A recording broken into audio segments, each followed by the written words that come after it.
Selama 10 hari, menjamu 20 orang dari keluarga suami. Saya harus nombok hampir 2 juta rupiah dari kantong sendiri. Itu lebaran tahun lalu. Tahun ini, begitu saya melihat mereka berdiri lagi di depan pintu, saya hanya mengucapkan satu kalimat. Lalu, saya mengunci pintu rapat-rapat, tepat di hadapan hampir 20 orang keluarga suami saya. Pada pagi hari kedua lebaran, seluruh tetangga di gang itu mungkin mengira saya dan suami sedang bertengkar hebat, sampai di ambang perceraian. Padahal saat itu tangan saya masih berlumuran adonan kue. Panci rendang di dapur masih mendidih pelan. Sementara di halaman, ibu mertua saya berdiri memeluk kardus parsel. Wajahnya pucat seperti orang yang salah menelan biji. Halo, sahabat.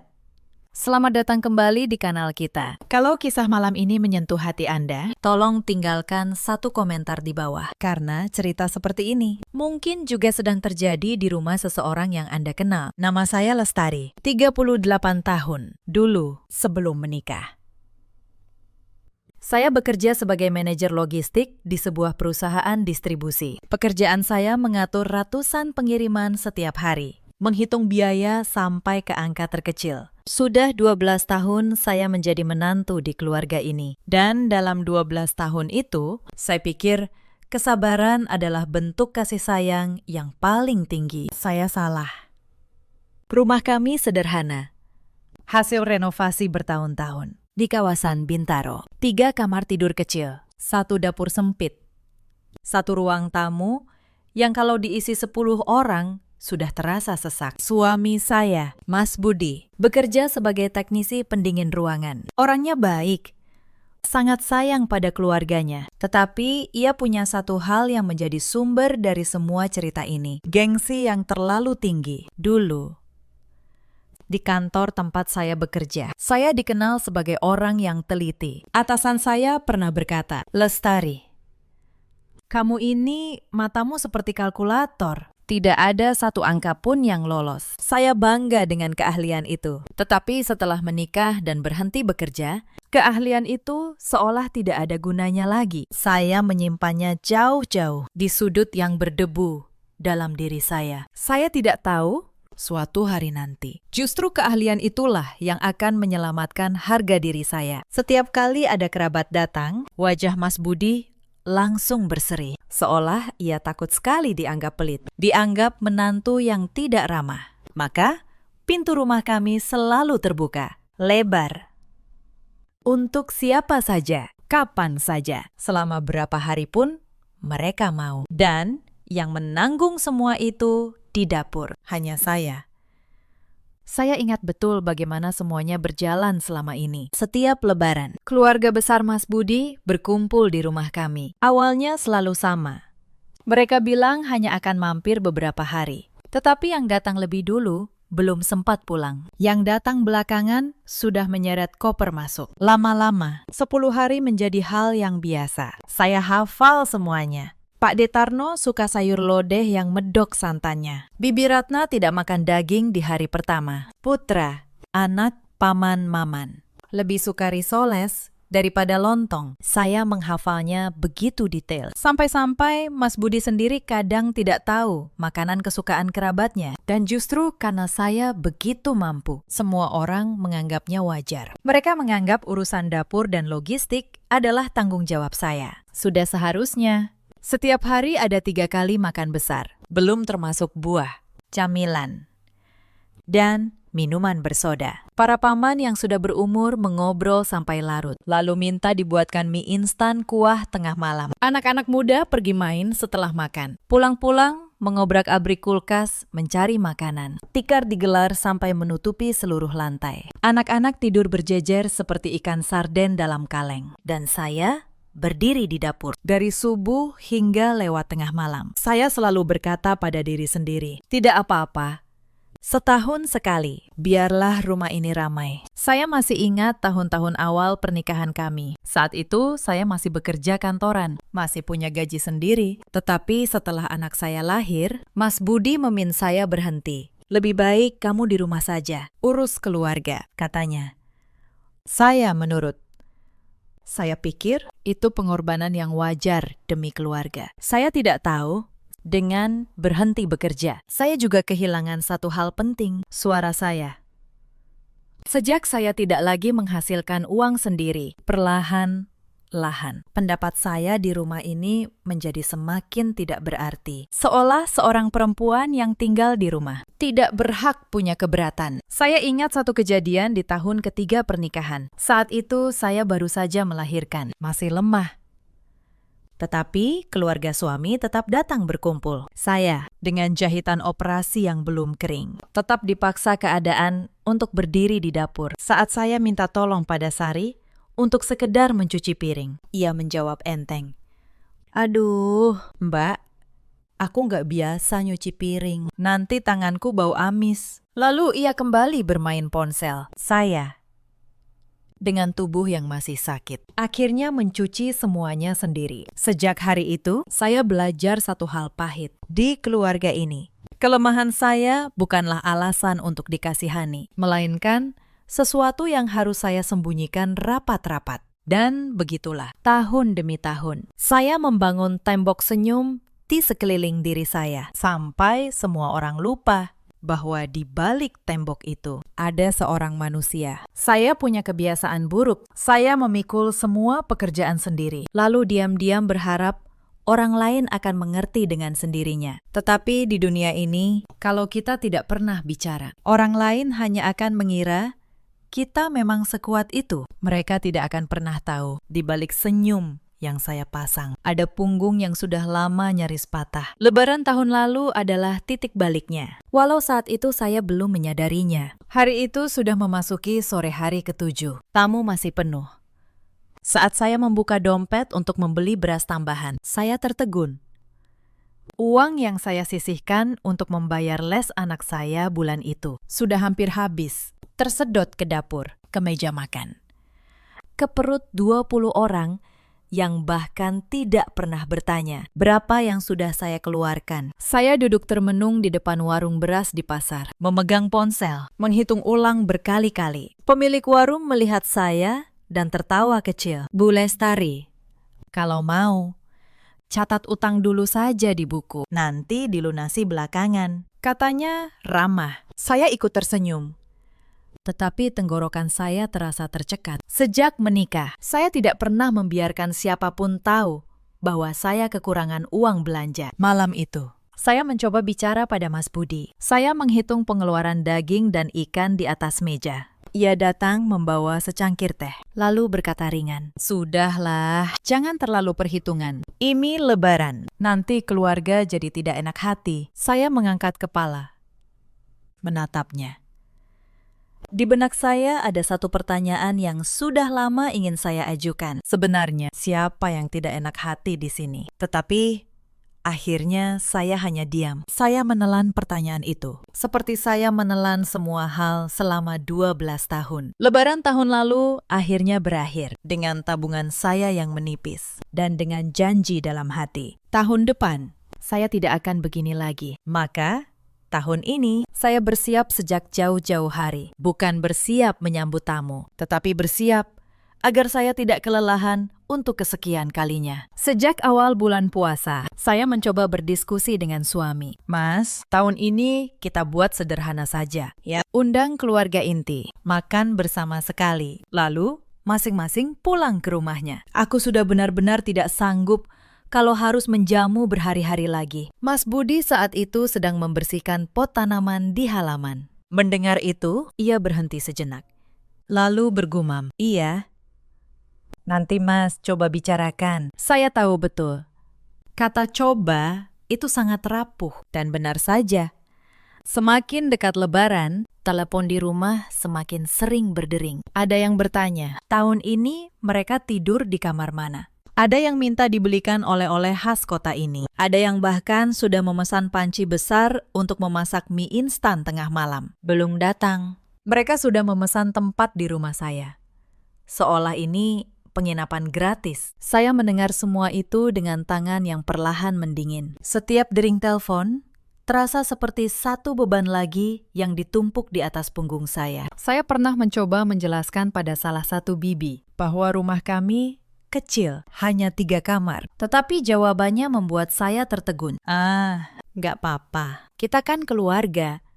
Tidur di lantai juga nggak masalah. Yang penting kumpul. Yang penting kumpul. Tetapi yang menggelar tikar, mencuci spray, dan membereskan semuanya setelah mereka pulang. Tentu saja bukan mereka. Saya menghitung dalam hati. Kalau 20 orang datang dan menginap, artinya saya harus menyiapkan tempat tidur untuk 20 orang. Makan untuk 20 orang, 3 kali sehari. Mencuci piring untuk 20 orang. Membersihkan kamar mandi yang dipakai 20 orang. Semua itu dikerjakan oleh sepasang tangan. Tangan saya. Dan tidak ada satupun dari mereka yang pernah berpikir bahwa di balik kumpul keluarga yang menyenangkan itu, ada satu orang yang harus mengorbankan tidur, kesehatan, dan uangnya sendiri. Suatu hari, saat saya memilih daging di pasar, ibu penjual langganan tersenyum pada saya. Keluarga ibu tahun ini mau hajatan lagi, ya. Belanjanya banyak sekali. Saya menghela napas. Bukan, Bu.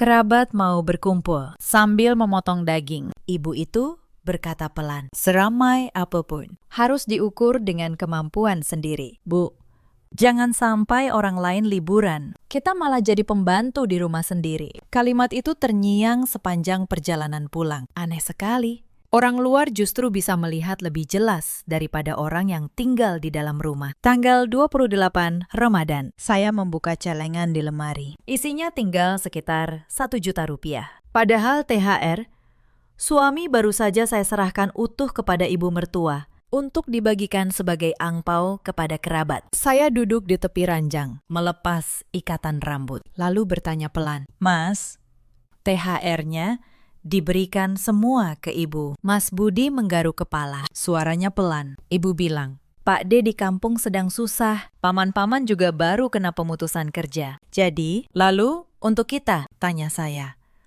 Ia menatap saya beberapa detik, lalu memalingkan wajah. Kecewa yang saya rasakan saat itu sulit digambarkan. Bukan amarah yang meledak-ledak, melainkan seperti membawa 2 ember air yang terlalu berat dalam perjalanan panjang. Lalu, ketika hampir sampai, saya baru sadar dasar embernya sudah lama bocor. Sekuat apapun saya membawanya, tidak akan pernah penuh. Karena memang sengaja dibiarkan bocor oleh orang-orang di sekeliling saya. Tetapi malam itu, saya belum tahu betapa jauh mereka akan menginjak batas saya. Malam takbiran, saya hampir tidak tidur. Membuat kue, membumbui daging, memasak kaldu opor. Menjelang subuh, barulah saya bisa memejamkan mata sebentar. Tetapi tak lama, terdengar suara mobil di luar. Saya terseok-seok bangun, melihat jam. Pukul 5:30 pagi. Begitu pintu saya buka, paman-maman sekeluarga sudah berdiri sambil tersenyum lebar, menyeret 2 koper besar. Kami berangkat lebih pagi, biar tidak macet. Katanya santai. Saya bahkan belum sepenuhnya sadar, tetapi di belakang mereka sudah ada mobil keluarga lain berhenti di depan gerbang. Anak-anak kecil berlarian masuk ke halaman, meninggalkan jejak lumpur di lantai yang baru saja saya pel semalam. Ibu mertua saya, Bu Sutina, begitu gembira sampai wajahnya berseri. Ia menarik tangan saya. Lihat, kan, rumah ini berkah. Makanya selalu ramai begini. Saya tersenyum tipis, menunduk, memungut sandal anak-anak yang terlempar di tengah halaman. Berkah, katanya. Yang ia sebut berkah adalah punggung saya yang membungkuk, membersihkan jejak kaki orang lain. Pagi itu juga, tumpukan cucian sudah menggunung di belakang. Handuk, spray, pakaian anak-anak yang kotor karena bermain di halaman. Mesin cuci kami kecil, hanya muat sedikit. Maka sebagian besar harus saya cuci dengan tangan. Saya duduk berjongkok di dekat sumur belakang, menggosok satu persatu. Sementara dari dalam terdengar suara tawa dan musik. Tidak ada yang menawarkan bantuan. Bahkan Sari yang lewat di belakang sambil menjinjing tasnya yang mahal. Hanya melirik sekilas lalu berkata, "Rajin amat, Mbak." Lalu pergi. Seolah mencuci tumpukan baju 20 orang adalah hobi yang saya nikmati. Sampai sore hari pertama Lebaran, rumah sudah penuh, sesak. Kipas angin di dinding tidak mampu mengusir gerah. Di dapur yang panas, saya menggoreng risoles bergantian dengan mengaduk rendang. Percikan minyak panas mengenai punggung tangan saya, tetapi saya tidak sempat memperhatikannya. Tamu di ruang depan terus memanggil, minta tambah ini, minta tambah itu. Saat saya mengantar hidangan ke depan, saya mendengar suara Bude Ratih dari teras. Ia tertawa. Menantu di rumah ini memang hebat. Ada dia. Semua beres. Orang lain menimpali. Ya, zaman sekarang, mana ada yang mau repot begini? Saya meletakkan mangkuk sayur lodeh di meja. Aroma keringat bercampur bau bawang goreng membuat kepala saya pusing. Mereka memuji saya. Tetapi pujian itu terasa aneh, seperti orang memuji kompor gas yang bagus, bertenaga, hemat, dan jarang rusak. Tidak ada yang memuji saya sebagai manusia yang juga bisa lelah. Malam itu, setelah membereskan tumpukan piring terakhir, saya membuka kulkas untuk mengambil air minum. Rak bawah kosong melompong. Daging dan ayam yang saya siapkan untuk 3 hari sudah habis hanya dalam waktu 1,5 hari. Saya berdiri terdiam cukup lama. Di ruang tamu, suara tawa masih riuh. Para paman bersulang sambil bercerita tentang bisnis. Anak-anak berebut toples kue kering. Suami saya duduk di tengah mereka. Wajahnya memerah karena minuman bersoda. Tertawa paling keras. Ia sama sekali tidak melihat ke arah dapur. Tidak melihat istrinya yang berdiri sendirian di antara tumpukan piring kotor. Saya menutup pintu kulkas pelan. Dan untuk pertama kalinya, saya tidak lagi berkata tidak apa-apa pada diri saya sendiri. Tengah malam itu, saat saya akhirnya bisa merebahkan badan, pintu kamar saya diketuk. Salah satu paman berdiri di depan pintu. Lestari, maaf ya. Bisa buatkan mie instan kuah nggak? Yang pedas. Buat 4 orang. Kami lapar, susah tidur. Saya melihat jam, pukul 1 dini hari. Tubuh saya sudah remuk, tetapi saya bangun. Saya turun ke dapur yang gelap, menyalakan kompor, dan memasak 4 porsi mie instan. Sambil menunggu air mendidih, saya duduk di kursi dapur dan hampir tertidur di sana. Saat saya mengantar mie itu ke ruang tengah, mereka menerimanya tanpa menoleh. Masih asik mengobrol. Tidak ada terima kasih. Hanya, oh, paru sini saja. Saya kembali ke dapur, mencuci panci bekas mie itu, lalu kembali ke kamar. Saya berbaring, menatap langit-langit, dan saya bertanya pada diri sendiri. Sebuah pertanyaan yang menyakitkan. Apakah saya ini istri? Atau pelayan yang kebetulan tidur di salah satu kamar? Hari kedua, keadaan justru semakin parah. Pagi-pagi sekali, saya sudah dikejutkan hal lain saat membuka pintu kamar mandi. Lantainya tergenang air. Salah satu keponakan semalam lupa mematikan keran. Air meluap, merembes sampai ke kamar anak saya. Kasur anak saya basah. Buku-buku pelajarannya ikut basah. Saya berjongkok, mengeringkan satu persatu dengan lap. Sementara di ruang tamu, mereka masih tertidur pulas. Tidak ada yang bangun. Tidak ada yang meminta maaf. Hanya saya. Di pagi buta, membersihkan sisa kelalaian orang lain. Di rumah ini, kesalahan siapapun, pada akhirnya selalu menjadi pekerjaan saya untuk membereskannya. Menjelang siang, adik ipar saya, Sari, datang. Ia membawa rombongan teman arisannya, tanpa memberitahu siapapun lebih dulu. 5 orang dewasa tambahan. Sari masuk ke dapur, melihat saya sedang mengupas bawang, lalu berkata dengan nada biasa, "Mbak, nanti siang masak yang banyak ya. Teman-temanku pengen nyobain masakan Mbak yang katanya enak itu." Saya menatapnya. Sari, bahan di kulkas sudah hampir habis. Kalau mau tambah, harus belanja lagi. Sari mengibaskan tangan. Ya, belanja saja, Mbak.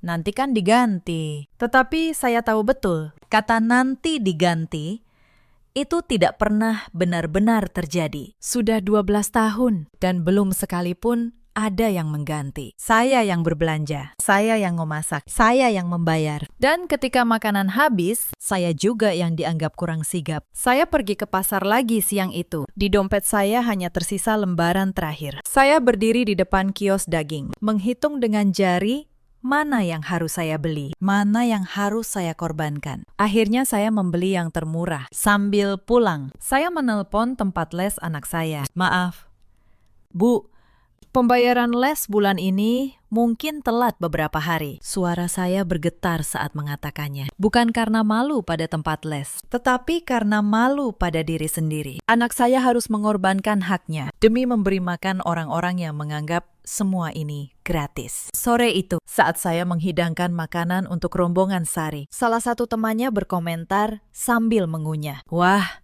enak banget. Mbak ini kerja jadi catering ya? Sari tertawa. Bukan, ini kakak iparku, tukang masak andalan keluarga. Lalu mereka tertawa bersama. Tukang masak andalan. Saya berdiri di samping meja, memegang nampan kosong. Dan untuk sesaat, saya merasa seperti pelayan di rumah saya sendiri. Tetapi yang paling menusuk bukan kalimat Sari, melainkan diamnya suami saya. Mas Budi duduk tepat di sebelah Sari. Ia mendengar semuanya. Dan ia hanya tertawa kecil, ikut larut dalam suasana. Seolah istrinya memang hanya pantas disebut tukang masak. Sore itu, masalah lain datang. Pendingin ruangan di kamar tengah tiba-tiba mati. Rumah yang sudah penuh sesak menjadi semakin gerah. Para paman langsung mengeluh. Seolah itu kesalahan saya. Lestari, panas sekali ini. Tolong dong panggil tukang servis. Padahal suami saya sendiri seorang teknisi pendingin ruangan. Tetapi Mas Budi justru sedang asik mengobroli teras. Enggan repot. Akhirnya, saya yang menelpon tukang servis dari luar di hari Lebaran. Dengan ongkos 2 kali lipat lebih mahal. Dan tentu saja, ongkos itu pun saya yang membayar dari sisa uang belanja yang sudah menipis. Saat tukang servis datang, ia memeriksa sebentar, lalu berkata, "Bu, ini cuma kotor filternya. Sebentar saja beres. Suami ibu kan teknisi, harusnya bisa sendiri." Saya hanya tersenyum getir. Bahkan, orang asing pun heran, kenapa pekerjaan yang seharusnya bisa dilakukan suami saya justru jatuh ke pundak saya juga. Malam harinya, saya mendapati ibu mertua sedang berbicara dengan beberapa kerabat di ruang tengah. Mereka tidak tahu saya berdiri di balik tirai dapur. Bu Sutinah berkata, "Untung Budi dapat istri seperti Lestari. Telaten, tidak banyak menuntut. Coba kalau dapat menantu yang banyak maunya, repot kita." Salah satu bude menyahut, "Iya, Bu, tapi dengar-dengar dia sempat ngomel, mau bikin lebaran sederhana, ya." "Kok ya nggak tahu diri?" Ibu mertua menjawab pelan. Tetapi cukup jelas untuk saya dengar. Namanya juga menantu, mana boleh dia yang atur. Selama masih numpang nama keluarga ini, ya harus nurut. Numpang nama. 2 kata itu menghantam saya lebih keras daripada apapun. Selama 12 tahun, rumah ini saya rawat dengan tangan saya sendiri. Setiap perabot, setiap sudut dapur, setiap helai gorden. Dan dalam pandangan mereka, saya hanyalah orang yang menumpang, bukan bagian dari keluarga. Hanya tenaga kerja yang kebetulan tinggal di sini. Saya kembali ke dapur, mematikan kompor. Dan untuk waktu yang lama, saya hanya menatap genangan air di bak cuci piring, memantulkan wajah saya yang lelah. Saat itulah, sesuatu di dalam diri saya yang sudah lama retak, akhirnya patah dengan bunyi yang sangat pelan. Esoknya, hal yang lebih buruk terjadi. Pagi hari ketiga, saya bangun lebih awal seperti biasa untuk menyiapkan sarapan. Saat membuka laci tempat saya menyimpan uang darurat, isinya kosong. Saya yakin betul, malam sebelumnya masih ada sisa beberapa ratus ribu di sana. Uang itu saya sisihkan untuk membayar listrik yang sudah jatuh tempo. Saya mencari kemana-mana, tidak ada. Saya bertanya pelan pada Mas Budi. Ia awalnya menggeleng, tetapi setelah saya desak, ia mengaku. "Itu. Tadi malam paman Maman pinjam dulu buat beli bensin pulang nanti. Katanya nanti diganti." Saya menahan napas. Bahkan uang listrik pun mereka ambil, tanpa bertanya. Tanpa permisi, seolah seluruh isi rumah ini, termasuk yang ada di laci pribadi saya, adalah milik bersama yang boleh diambil siapa saja. "Mas," kata saya. Suara saya datar. "Itu uang untuk bayar listrik. Kalau telat, rumah kita yang gelap, bukan rumah mereka." Mas Budi terdiam, lalu berkata, "Sudahlah, cuma uang. Nanti aku cari gantinya. Jangan sampai paman tersinggung, ya. Jangan sampai paman tersinggung. Selalu begitu. Perasaan orang lain selalu lebih penting daripada perasaan saya. Beban saya selalu dianggap remeh, cuma uang. Tetapi setiap rupiah dari uang itu saya kumpulkan dengan punggung yang membungkuk dan tangan yang melepuh. Saat itu, di tengah dapur yang panas, saya membuat satu keputusan. Diam-diam, tenang, tanpa air mata. Selama 12 tahun, saya selalu memilih jalan diam. Saya pikir dengan diam.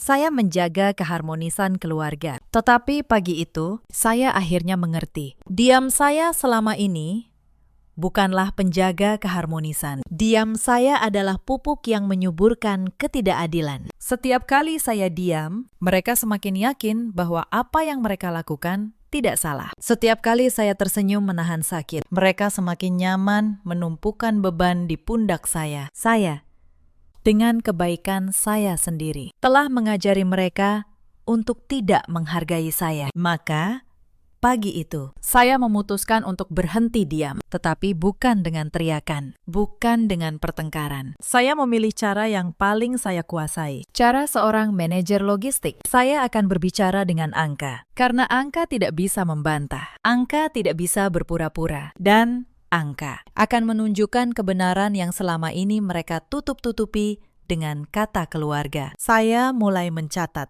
semuanya. Sejak hari itu, di sela-sela memasak, saya membuka sebuah buku tulis lama anak saya. Setiap pengeluaran, saya catat.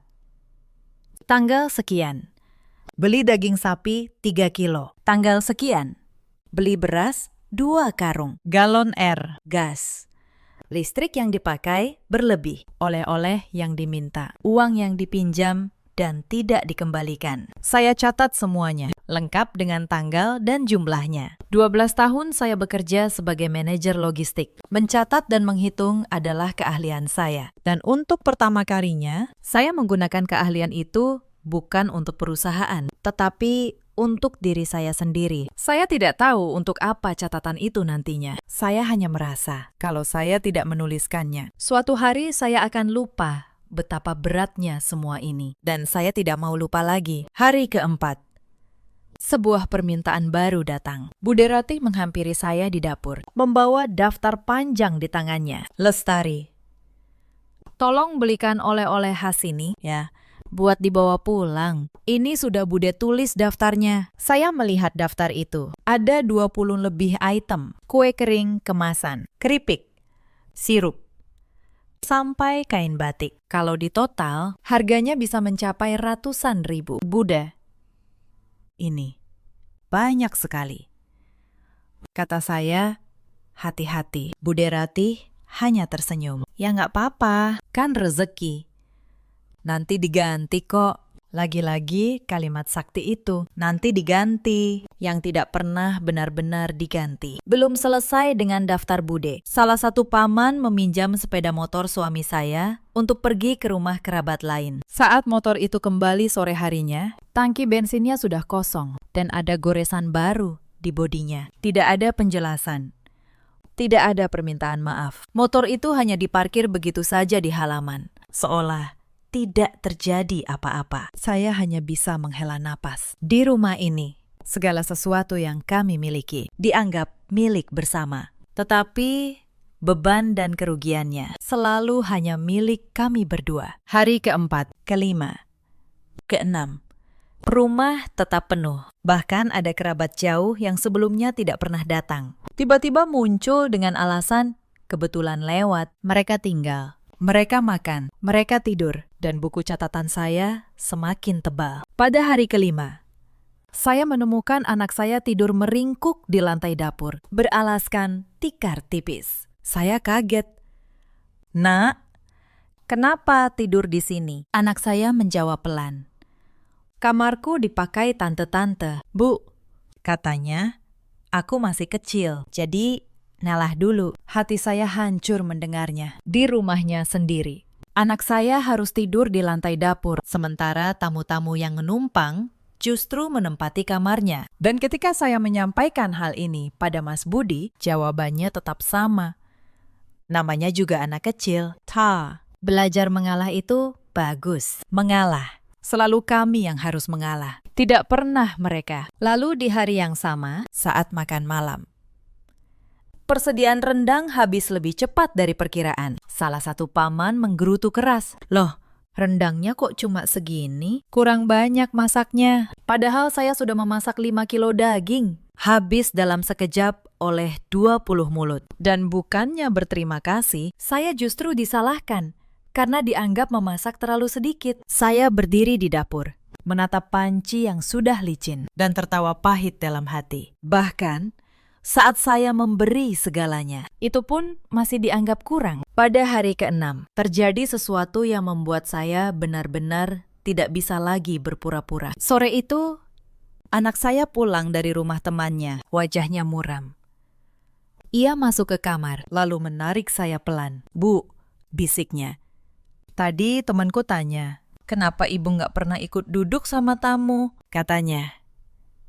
Ibu kayak pembantu di rumah sendiri. Saya terdiam. Anak saya, yang masih kecil, sudah bisa melihat apa yang selama ini saya coba sembunyikan. Ia melihat ibunya diperlakukan seperti pelayan. Dan ia malu. Bukan malu pada saya, tetapi malu untuk saya. Belum hilang sesak di dada saya. Di ruang tengah terdengar para bibi membicarakan urusan rumah tangga kami. Dengar-dengar Budi sama Lestari sekarang lagi seret ya keuangannya. Iya, katanya Lestari. Sampai ngutang segala. Mungkin nggak pinter atur uang kali. Mereka tertawa. Membicarakan kesulitan yang justru mereka sendiri yang menyebabkannya. Mereka makan di rumah saya, tidur di rumah saya, menghabiskan tabungan saya, lalu menertawakan saya karena dianggap tidak pandai mengatur uang. Saya berdiri di balik dinding, menggenggam tepi meja, menahan diri agar tidak melangkah keluar dan berteriak. Tetapi saya tidak berteriak. Saya hanya kembali ke kamar dan membuka buku catatan saya. Pena di tangan saya bergerak lebih tegas dari biasanya karena saya tahu sebentar lagi semua angka ini akan berbicara untuk saya. Saya memeluknya dan di bahu anak saya. Akhirnya saya membiarkan satu air mata jatuh. Hanya satu. Karena setelah itu saya tahu saya tidak boleh menangis lagi. Saya harus berdiri. Bukan untuk diri saya sendiri, tetapi untuk anak yang sedang menatap saya dan belajar tentang bagaimana seorang perempuan seharusnya dihargai. Malam itu, setelah anak saya tertidur, saya turun ke dapur untuk minum. Di ruang tengah, samar-samar saya mendengar suara ibu mertua dan Sari berbicara. Saya berhenti di balik dinding. Bu, kata Sari pelan. Mbak Lestari kelihatannya beda tahun ini. Lebih pendiam. Jangan-jangan dia mau minta uang ke kita. Ibu mertua menjawab, biarkan saja. Mau minta apa dia? Dia kan tidak kerja. Tidak punya penghasilan. Semua yang dia pakai itu kan dari Budi juga. Jadi tidak pantas dia banyak menuntut. Saya berdiri di kegelapan dapur, menggenggam gelas yang dingin. Tidak punya penghasilan. Semua dari Budi. Mereka lupa atau memang sengaja melupakan bahwa selama 12 tahun, sayalah yang mengatur setiap rupiah di rumah ini. Sayalah yang menghemat, yang menambal, yang memastikan keluarga ini tetap berdiri di atas gaji seorang teknisi. Pekerjaan saya tidak dibayar dengan uang. Tetapi itu tidak berarti pekerjaan saya tidak bernilai. Saya kembali ke kamar. Mas Budi sudah tertidur. Saya menatap punggungnya cukup lama. Lalu saya berbisik pada diri saya sendiri. Besok semuanya selesai. Malam itu, saya membuka buku catatan saya. Saya menghitung total semuanya. Angkanya membuat tangan saya dingin. Hampir 2 juta rupiah. Uang yang saya keluarkan dari kantong sendiri untuk menjamu orang-orang yang bahkan mengambil uang listrik dari laci saya. 2 juta rupiah untuk ujian tukang masak andalan dan numpang nama keluarga. Saya menutup buku itu. Lalu saya tahu esok pagi semuanya harus berakhir. Pagi hari ke-7, sekaligus hari terakhir mereka berencana tinggal. Saya bangun lebih awal dari siapapun. Tetapi pagi itu, saya tidak menuju dapur. Saya mandi. Saya berpakaian rapi. Untuk pertama kalinya dalam 7 hari. Saya tidak memakai daster lusuh berbau bawang. Lalu saya duduk di ruang tamu dengan buku catatan di pangkuan, menunggu mereka semua bangun. Satu persatu, mereka keluar dari kamar, heran melihat saya duduk diam. Sementara dapur masih gelap dan meja makan masih kosong. Tidak ada sarapan, tidak ada aroma kopi, tidak ada suara penggorengan. Bu Sutinah yang pertama bertanya, "Lestari, kok belum masak? Semua sudah lapar ini." Saya menatap ibu mertua saya. Tenang. Lalu saya berdiri. "Bu, Pak D, Paman, semuanya," kata saya.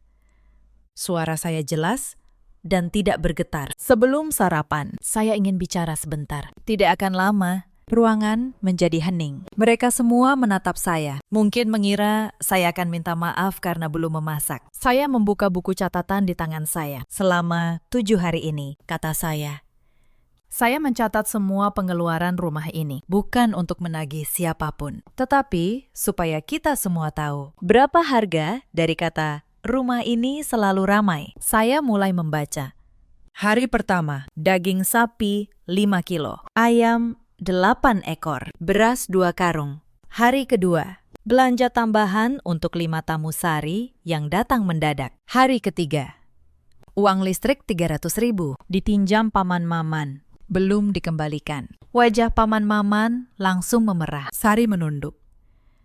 Saya terus membaca, temang, satu persatu. Setiap angka, setiap tanggal, suara saya satu-satunya yang terdengar di ruangan itu. Hari keempat, lanjut saya. Oleh-oleh pesanan Bude Ratih, 230.000. Bensin sepeda motor yang dipinjam Paman, dan goresan di bodinya. Hari kelima, belanja tambahan rendang yang katanya kurang banyak. Hari keenam, ongkos servis pendingin ruangan di hari Lebaran. 2 kali lipat lebih mahal. Setiap kali saya menyebut satu nama, orang itu menunduk. Bude Ratih, yang tadi pagi masih tertawa, kini menatap lantai. Paman Maman menggeser duduknya dengan gelisah. Bahkan anak-anak muda yang biasanya ribut, kini terdiam. Ruangan yang biasanya penuh tawa, kini hanya berisi suara saya dan detak jam dinding. Total semuanya, kata saya akhirnya, menutup buku. Rp1.930.000 dari kantong saya sendiri. Sementara suami saya, sudah habis dibagikan sebagai angpau oleh ibu untuk Pak D dan Paman yang katanya sedang susah. Hening. Bu Sutinah membuka mulut, lalu menutupnya lagi. Saya tidak meminta uang ini kembali, lanjut saya. Saya hanya ingin satu hal, saya ingin tahun depan dan tahun-tahun setelahnya, kalau kita berkumpul. Beban ini ditanggung bersama, bukan hanya oleh saya, karena saya bukan pembantu di rumah ini, saya bukan catering, dan saya bukan menantu yang numpang nama. Saat saya mengucapkan 3 kata terakhir itu, wajah ibu mertua saya berubah pucat. Ia tahu. Saya mendengar percakapannya tempo hari, tetapi yang membuat ruangan benar-benar membeku bukan kalimat saya, melainkan apa yang terjadi setelahnya. Sari, adik ipar saya, mendadak berdiri. Wajahnya merah karena marah. Mbak ini ngomong apa? Sih, baru juga keluar uang sedikit. Sudah pakai dicatat-catat segala. Memangnya keluarga itu harus dihitung-hitung kayak dagang. Saya menatapnya tenang. Sari, kalau ini soal keluarga, kenapa hanya saya yang menghitung pengorbanan? Kenapa selama 12 tahun tidak pernah ada satupun dari kalian yang bertanya, Lestari capek tidak? Lestari rugi tidak? Kalau keluarga tidak boleh dihitung, kenapa hanya saya yang selalu membayar? Sari terdiam, tidak ada jawaban. Lalu, di luar dugaan semua orang, Bu Sutinah tiba-tiba berkata dengan nada tinggi, "Sudah, Lestari, kamu ini cuma menantu. Tidak pantas mempermalukan keluarga di depan kerabat begini. Kalau memang tidak terima, ya sudah. Kami pergi sekarang juga." Ia mengira kalimat itu akan membuat saya takut. Mengira saya akan langsung minta maaf, membujuk mereka untuk tinggal, lalu kembali ke dapur seperti biasa. Begitulah saya selama 12 tahun. Selama 12 tahun, ancaman kami pergi itu selalu berhasil. Karena saya selalu lebih takut dianggap menantu durhaka daripada peduli pada diri saya sendiri. Saya selalu mengejar mereka sampai ke depan pintu, memohon, menahan, lalu kembali memikul semuanya. Mereka tahu kelemahan saya, dan selama bertahun-tahun mereka memanfaatkannya dengan sempurna. Tetapi tahun ini berbeda. Tahun ini, saya sudah tidak punya apa-apa lagi untuk ditakuti. Saya sudah kehilangan tabungan, kehilangan tidur, kehilangan harga diri. Saat seseorang sudah tidak punya apa-apa lagi untuk hilang, disitulah ia menjadi paling kuat. Saya berdiri. Saya berjalan menuju pintu depan. Saya membukanya lebar-lebar. Udara pagi masuk, membawa suara takbir dari masjid di kejauhan. Lalu saya berbalik, menghadap mereka semua. Kalau ibu memang ingin pergi, kata saya pelan, silakan. Pintunya sudah saya buka untuk beberapa detik. Tidak ada yang bergerak. Mereka saling pandang. Bu Sutinah, yang tadi mengancam dengan begitu yakin, kini justru tampak terkejut. Ia tidak menyangka saya akan benar-benar membuka pintu. Lalu, dengan gengsi yang sudah terlanjur ia keluarkan di depan semua kerabat, ibu mertua saya tidak punya pilihan selain melangkah keluar, diikuti paman Maman yang menyeret kopernya dengan canggung, lalu Bu Derati, lalu yang lain, satu persatu. Dalam diam yang memalukan, Sari keluar paling akhir, melempar tatapan tajam ke arah saya. Tetapi saya hanya membalasnya dengan tatapan tenang. Saat orang terakhir melangkah keluar, ibu mertua saya berdiri di halaman, masih memeluk kardus parsel lebaran yang tadi ia bawa. Wajahnya pucat pasi, seperti orang yang baru menyadari. Selama ini ia telah salah memperlakukan satu-satunya orang yang benar-benar menopang rumah tangga anaknya. Saya menutup pintu, pelan. Lalu saya menguncinya rapat-rapat. Tepat di hadapan hampir 20 orang keluarga suami saya. Pada pagi hari kedua lebaran, dari dalam, saya mendengar suara mereka di luar. Ada yang menggerutu, ada yang bertanya bingung, tetapi tidak ada satupun yang berani mengetuk pintu lagi. Karena di balik kemarahan mereka, jauh di dalam hati, mereka tahu setiap angka yang saya bacakan tadi adalah kebenaran. Dan kebenaran itu jauh lebih memalukan daripada pintu yang terkunci. Saya berbalik. Dan di ruang tengah, saya melihat Mas Budi berdiri. Diameter. Sejak tadi, ia tidak ikut keluar. Ia tetap di dalam. Selama ini, saya selalu mengira Mas Budi akan selalu berdiri di pihak keluarganya. Tetapi, pagi itu, untuk pertama kalinya, ia berjalan mendekat. Lalu berkata dengan suara serak, "Maaf, Tar, selama ini, aku terlalu sibuk menjaga gengsiku di depan mereka. Sampai aku lupa. Orang yang paling harus aku jaga ada di dapur ini, sendirian. Selama 12 tahun. Ia menunduk. Tangannya gemetar. Tadi, saat kamu membacakan catatan itu satu persatu. Aku malu sekali. Bukan malu pada keluargaku, tapi malu pada diriku sendiri. Karena aku, suamimu, tidak pernah sekalipun bertanya, dari mana semua uang itu kamu dapat? Aku hanya menikmati pujian mereka. Sementara kamu yang membayar harganya. Saya menatapnya. Air mata yang sejak tadi saya tahan, akhirnya jatuh. Tetapi kali ini bukan air mata kelelahan, melainkan air mata seorang perempuan yang akhirnya didengar. Setelah 12 tahun berbicara pada tembok, akhirnya ada satu orang yang benar-benar mendengar suara saya. Hari itu, saya tidak memasak untuk 20 orang. Saya memasak untuk 3 orang saja. Saya, suami saya, dan anak saya. Hanya ikan goreng, sayur asem, dan sambal terasi. Sederhana. Tetapi itu adalah makan pagi paling tenang yang pernah saya rasakan selama 12 tahun. Saat kami makan dalam diam yang nyaman, anak saya tiba-tiba berkata, "Bu, hari ini rumahnya enak ya, sepi." Aku bisa dengar suara ibu. Kalimat sederhana dari anak kecil itu membuat mata saya panas. Selama ini, di tengah hiruk-pikuk rumah yang selalu penuh, bahkan suara saya pun tenggelam. Anak saya merindukan rumah yang tenang, merindukan ibunya yang tidak selalu sibuk di dapur. Dan saya selama 12 tahun telah merampas hal sederhana itu dari anak saya sendiri demi menyenangkan orang lain. Beberapa hari setelah Lebaran, kakak sepupu saya, Pak Tono, yang bekerja sebagai akuntan, datang berkunjung. Ketika saya menceritakan apa yang terjadi, ia tersenyum dan berkata, "Lestari, kamu tahu, yang kamu lakukan itu bukan kekejaman. Itu namanya menetapkan batas. Dan menetapkan batas adalah bentuk cinta yang paling dewasa. Cinta pada diri sendiri, juga cinta pada mereka, supaya mereka belajar menghargai." Kata-kata itu menguatkan saya. Untuk pertama kalinya, ada orang yang berkata bahwa saya tidak salah. Setelah Lebaran itu, banyak hal berubah. Sebagian kerabat tidak lagi datang menginap berhari-hari, tetapi yang datang sekedar bersilaturahmi. Kini datang membawa rantang masakan sendiri. Mereka mulai mengerti bahwa rumah ini bukan penginapan gratis, dan bahwa di dalamnya ada seorang perempuan yang juga punya batas. Bu Sutinah, ibu mertua saya, butuh waktu lama untuk kembali bicara dengan saya. Tetapi suatu hari, ia datang sendiri, membawa sekantong buah.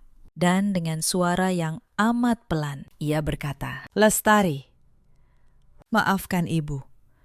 Ibu, terlalu lama menganggap semua yang kamu lakukan itu biasa. Saya menerima permintaan maaf itu, bukan karena saya lupa semua luka, tetapi karena saya memilih untuk tidak lagi menyimpannya." Sari, adik ipar saya, hingga lama setelahnya, masih sering menyindir. Tetapi sindirannya tidak lagi melukai saya, karena saya sudah tahu nilai diri saya sendiri. Dan ketika kita sudah tahu nilai diri kita, kata-kata orang lain tidak lagi punya kuasa untuk menjatuhkan. Yang paling tidak saya sangka, justru datang dari anak saya. Beberapa bulan kemudian, saat ada acara di sekolahnya, gurunya bercerita bahwa anak saya menulis sebuah karangan tentang sosok yang paling ia kagumi. Dan yang ia tulis adalah saya. Ia menulis tentang ibunya yang berani berdiri, yang mengajarinya bahwa menjadi baik bukan berarti membiarkan orang lain menginjak kita. Saya membaca karangan itu berkali-kali sambil menangis. Ternyata keputusan saya pagi itu bukan hanya menyelamatkan diri saya, tetapi juga menjadi pelajaran berharga bagi anak saya tentang harga diri dan keberanian. Rumah kami kini lebih tenang, tetapi bukan tenang yang sepi, melainkan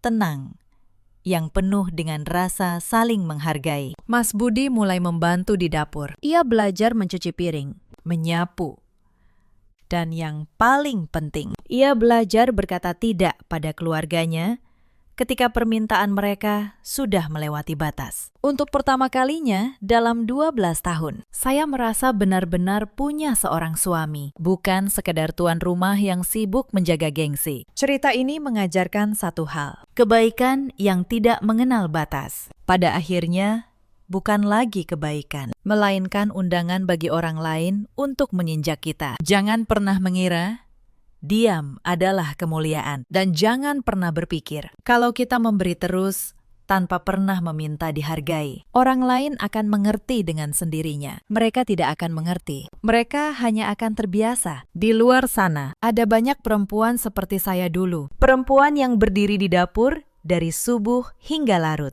menjamu orang-orang yang menganggap pengorbanannya sebagai hal yang sudah seharusnya. Perempuan yang memasang senyum di depan semua orang, lalu menangis diam-diam di balik pintu kamar mandi. Kalau Anda salah satunya, ketahuilah, menjaga batas bukan berarti durhaka. Menjaga batas adalah cara kita mengajari orang lain bagaimana seharusnya memperlakukan kita. Di luar sana, ada juga banyak suami seperti Mas Budi. Lelaki baik, tetapi terlalu sibuk menjaga gengsi di depan keluarga besarnya, sampai lupa bahwa istrinya juga manusia yang bisa lelah. Semoga mereka sadar sebelum terlambat.